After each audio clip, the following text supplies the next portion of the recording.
Well, Strawberry Shortcake apparently lied to the court when she demanded a protective order years ago. She also reportedly lied when she charged an intimate partner with domestic violence. And now she's admitted she lied during the jury selection on Scott Peterson's murder trial nearly 20 years ago. Her defense? Well, the first one was a lie and the second one was a lie, but don't think the third one is. What on earth is she talking about? This issue could be the thing that sets Scott Peterson free.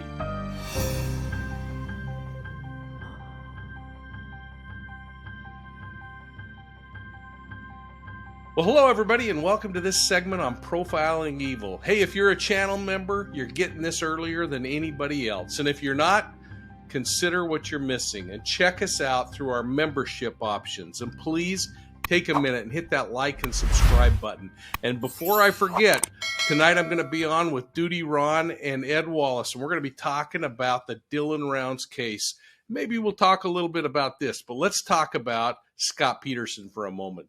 You see, Rochelle Nice got the nickname Strawberry Shortcake during the trial of Scott Peterson. You remember him. He was convicted of murdering his wife, Lacey, and their unborn son, Connor. Now, Peterson will soon find out if he's going to remain in prison for the rest of his life or get a retrial. All because this juror didn't tell the truth during the jury selection process.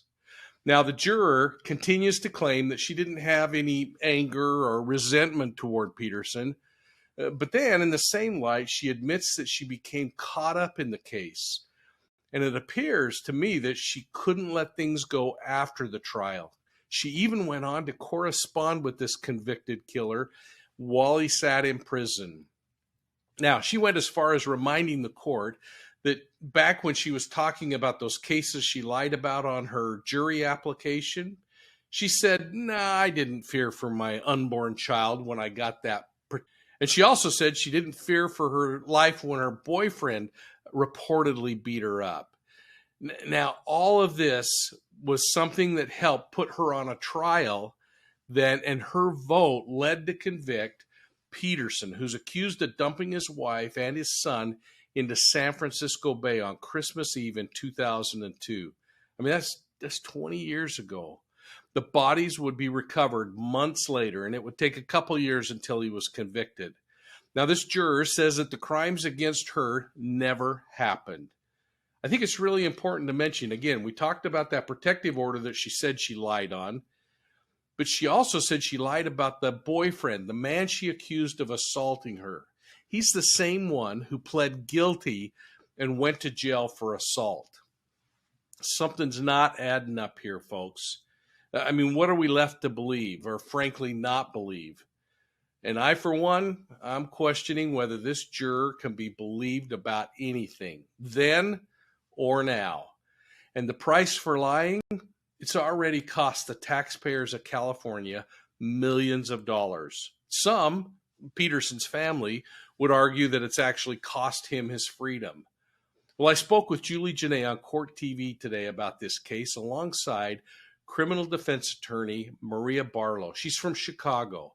I spoke first about how this case has captivated the world, not only when it broke, but why it's still captivating the world today. Let's listen into this. Joining me now to discuss this is retired police commander and host of the Profiling Evil podcast, Mike King, out of Los Angeles today, and criminal defense attorney Maria B.O.L.O. in Chicago. Thank you both for being on. Mike, I want to start with you. What's your reaction to this juror, in particular, these letters that she is writing to Peterson in jail? Of all of the trials that you've followed and covered and been on, have you heard of such a thing? No, I haven't. And isn't this a powerful indication of how wrapped up we out in the community can get with these cases and how we can personalize them and then get ourselves involved. Now, this woman was involved because she was a juror, and I'm going to have a hard time believing that she worked really hard to get on this jury just so that she could do all of this. But it is clear that she was influenced by it, that she couldn't let it go. She couldn't just do her job and move on, but she continued to ingest herself into his life and into this thing. And boy, it could have huge ramifications now as we watch what's happening. Well, we then spoke about how this juror not only showed potential misconduct in the jury selection process, but how that misconduct may have extended way beyond the criminal case's conclusion once he was convicted. Now, once that trial was over, Nice started writing a 17-letter writing campaign to Peterson as he sat in prison. The letters contained things that continued to badger him about the case, asking questions like, quote, "What happened that night, Scott? What pushed you to the limit where you felt like you had to kill someone who not only loved you so much, but was carrying a part of you inside of her?" Close quote. Well, believe it or not, Peterson actually responded to Nice's letters at least half the time. When Julie Janae asked me about this phenomenon, I had this response.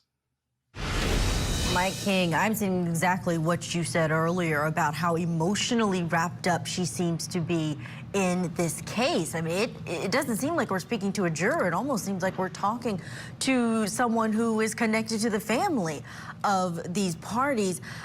Can you take people back to 2004 and what this was like? What kind of a high-profile case this was? Because it really was very unique in the way that it dominated the news at the time.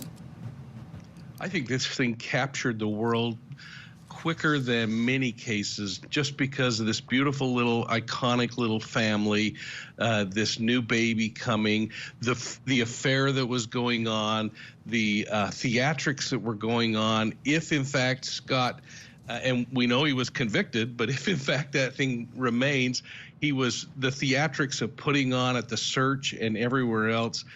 Now, I don't believe that Nice had enough influence on the other jurors that it swayed them one way or another.